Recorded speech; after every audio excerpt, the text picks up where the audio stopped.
La vérité et les sciences. La vérité mathématique est une vérité. A. Formelle. B. Matérielle.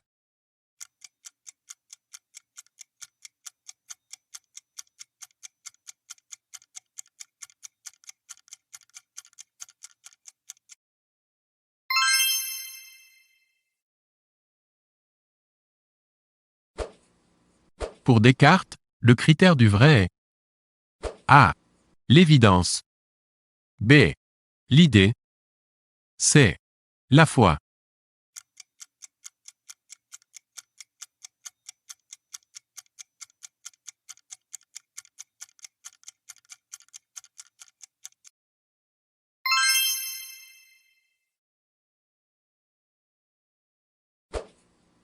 Pour Descartes, la première vérité connue est A.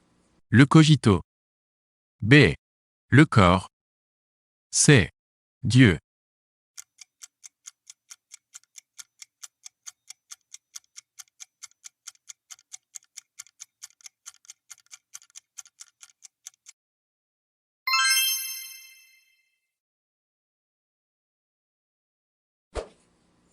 Dans la pensée scientifique contemporaine, la notion de vérité absolue existe-t-elle? A. Oui. B. Non.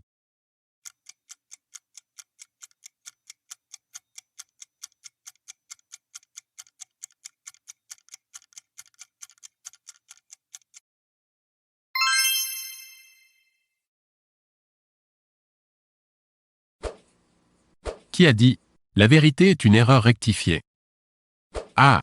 Kant. B. Comte. C. Bachelard.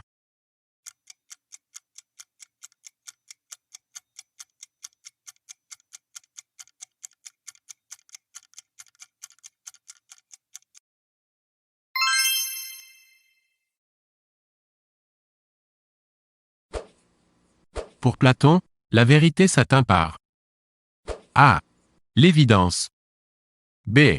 La dialectique. C. L'intuition.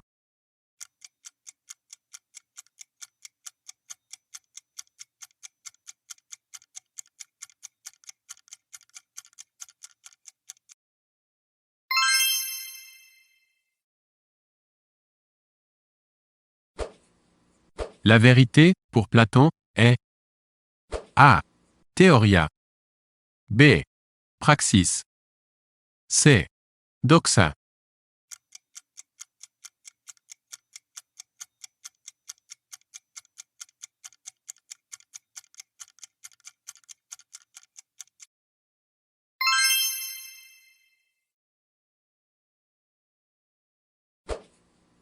Le mensonge s'oppose à A. La vérité. B. La véracité.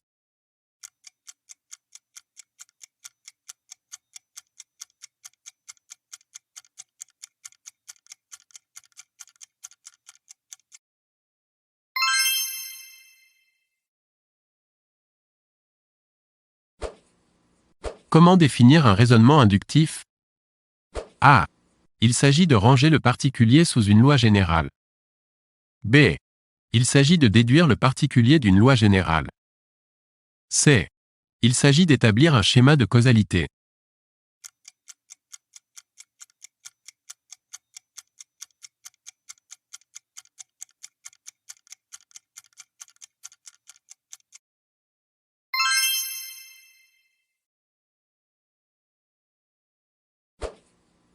En quoi la vérité s'oppose-t-elle à l'opinion? A. La vérité est une et l'opinion est multiple. B. La vérité comprend toutes les opinions possibles. C. La vérité refuse la valeur indiscutable de l'opinion.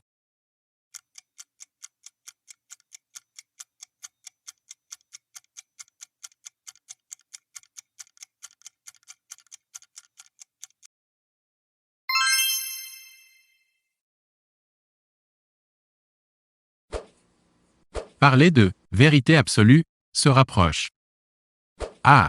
D'un pléonasme. B. D'un leurre. C. D'une prétention infondée.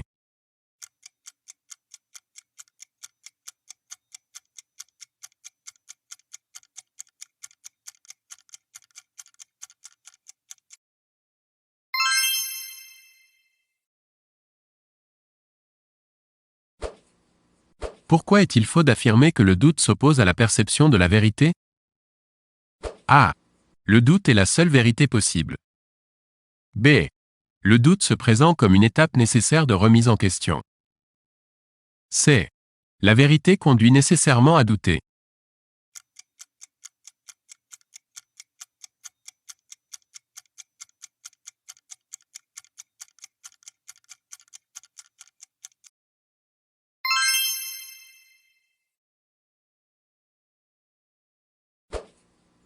Pourquoi le doute est-il essentiel dans la quête de vérité? A. Le doute permet de révéler la vanité de l'idée de vérité. B. Le doute est un artifice pour justifier la vérité. C. Le doute permet de remettre en cause les préjugés.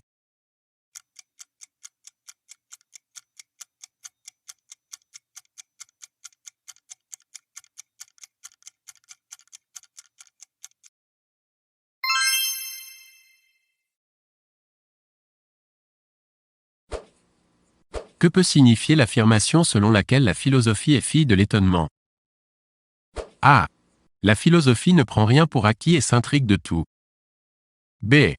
La philosophie est étonnante dans ses démarches. C. La réflexion philosophique surprend le monde.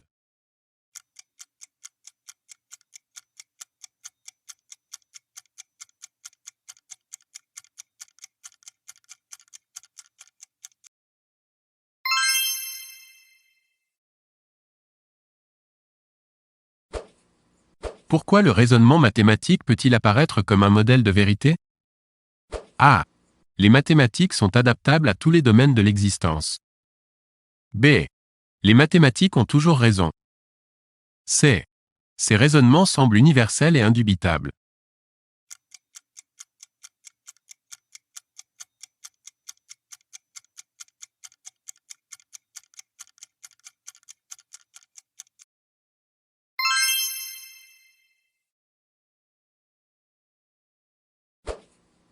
Pourquoi l'apparence n'est-elle pas considérée comme critère de vérité? A. Il semble y avoir un écart entre ce qui nous apparaît et ce qui est réellement. B.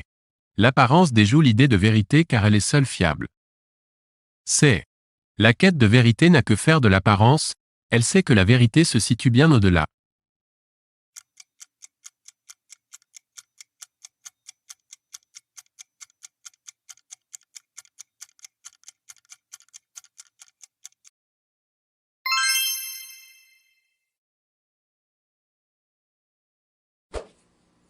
Convaincre consiste à A. Emporter l'adhésion par des arguments rationnels. B. Emporter l'adhésion par les sentiments. C. Délibérer.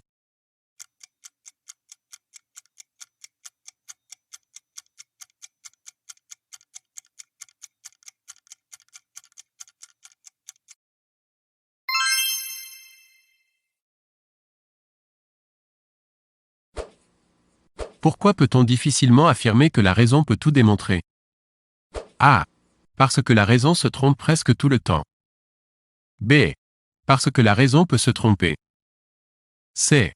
Parce qu'il existe des domaines qui lui échappent.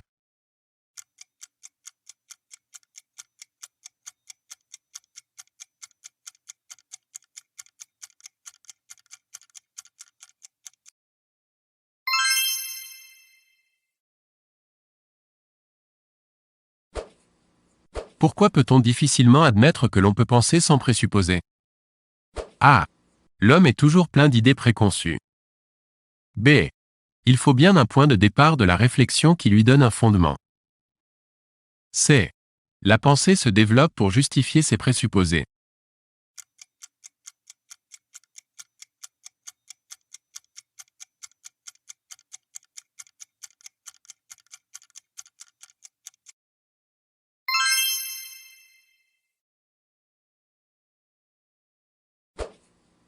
Pourquoi ne peut-on pas mettre sur un même plan un préjugé et un présupposé? A. Un préjugé est proche de l'idée préconçue, le présupposé est une nécessité logique. B. Un préjugé emporte davantage la conviction qu'un présupposé. C. Un présupposé est plus insidieux qu'un préjugé.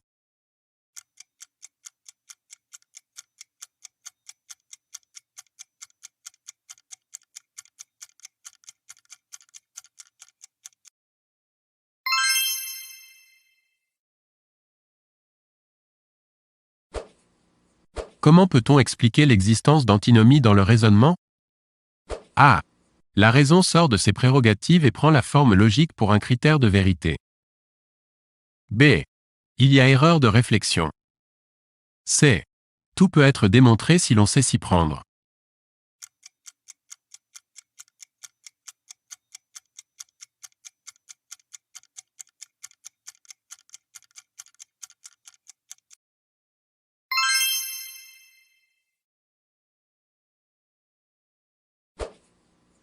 Pourquoi la logique ne suffit-elle pas à assurer la valeur d'un raisonnement? A. On peut émettre un raisonnement parfaitement logique à partir de principes douteux. B. La logique n'est qu'une illusion du raisonnement. C. La logique est souvent fautive.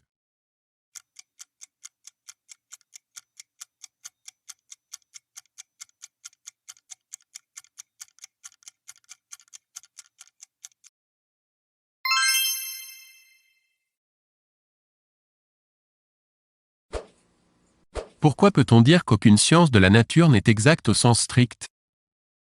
A. Toute science de la nature se fonde sur des situations idéales, qui n'existent pas dans la nature. B. Les scientifiques refusent l'exactitude. C. Les calculs des sciences de la nature sont toujours approximatifs.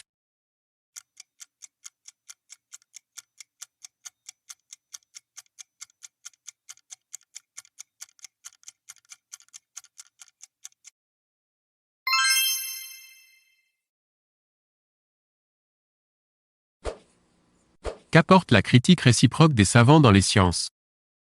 A. La méfiance. B. Le scepticisme. C. L'objectivité.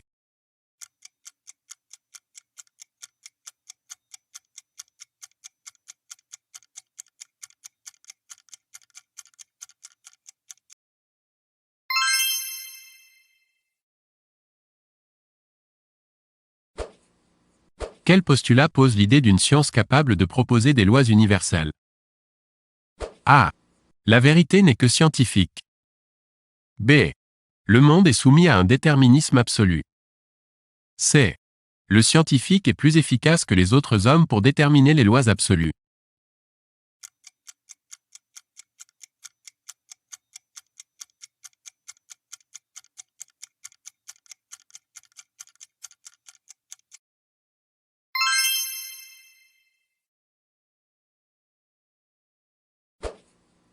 Qu'appelle-t-on falsifiabilité dans les sciences?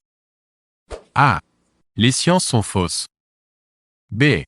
Les sciences peuvent se tromper. C. Les propositions scientifiques sont réfutables.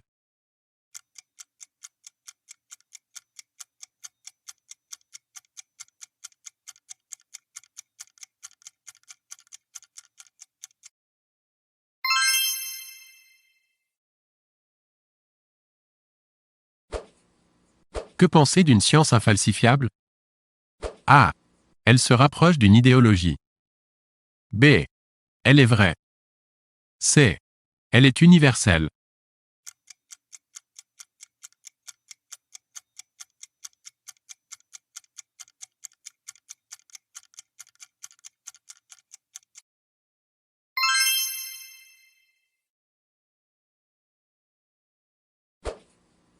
Lequel de ces domaines échappe à la démonstration?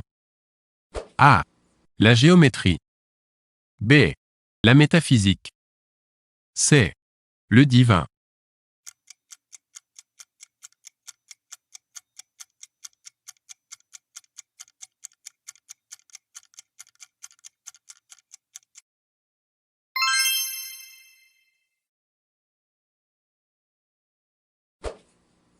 Un paralogisme est A. Un raisonnement faux paraissant rigoureux. B.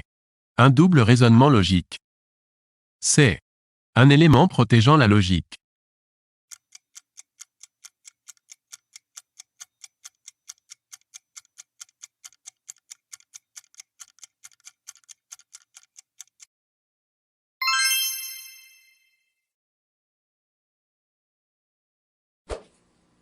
L'herméneutique consiste à A.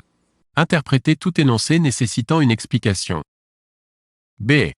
Expliquer tout énoncé sujet à interprétation. C. Énoncer toutes les interprétations possibles d'une explication donnée.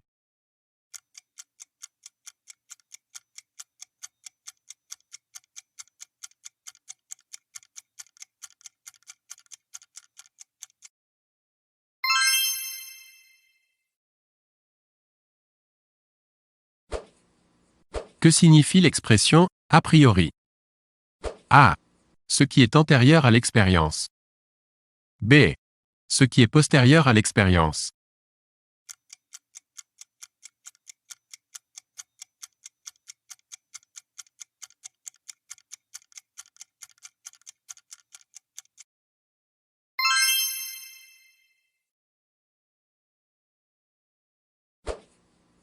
Chacune des deux premières propositions d'un syllogisme se nomme A. Prémisse. B. Prémisse. C. Prépuce.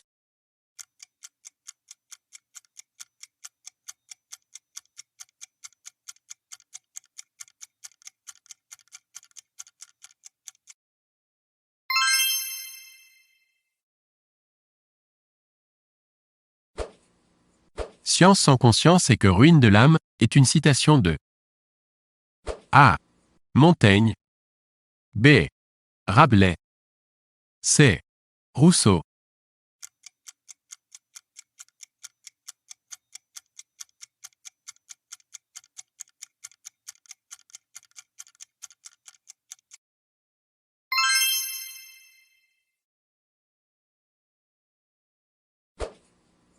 À quoi s'oppose la science ?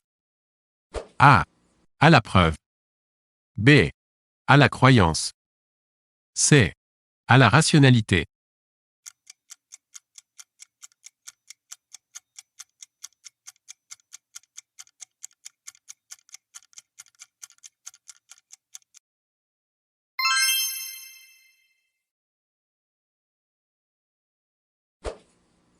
Comment peut-on qualifier le doute de Descartes ? A. Hyperbolique. B. Sceptique. C. Méthodique.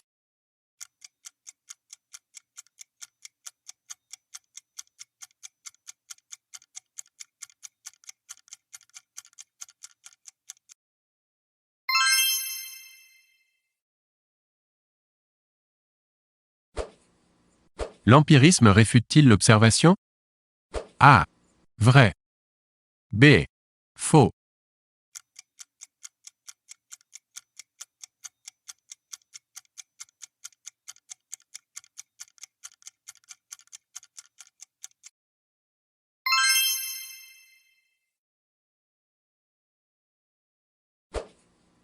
Méthode basée sur la seule expérience, sans aucune théorie.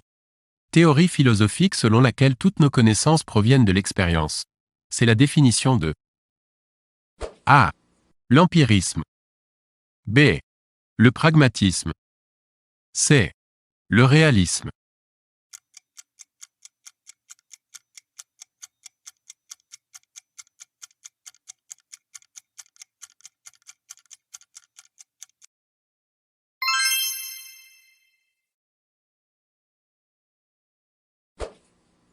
Quelle est la notion contraire des apostrophes universelles ? A. Général. B. Singulier. C. Particulier.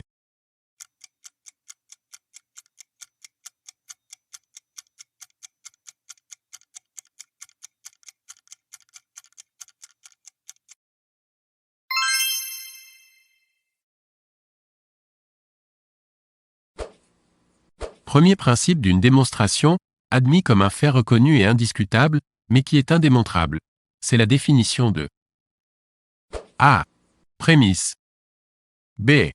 Argument. C. Postulat.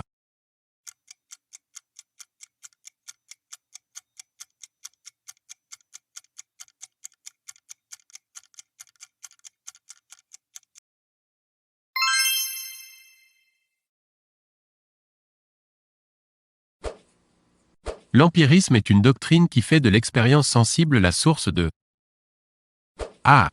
Certaines de nos connaissances. B. Toute notre ignorance. C. Toutes nos connaissances.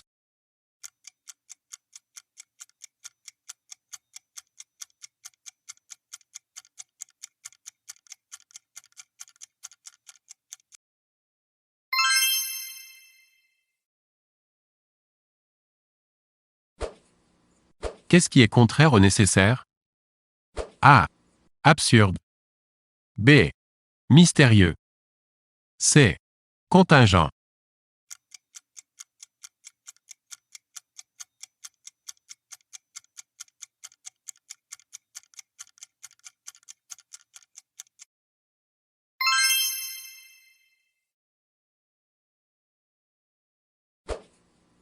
Qu'est-ce qu'un raisonnement dans lequel on tire de propositions données d'autres propositions qui en sont les conséquences logiquement nécessaires? A. Induction. B. Déduction. C. Aphorisme.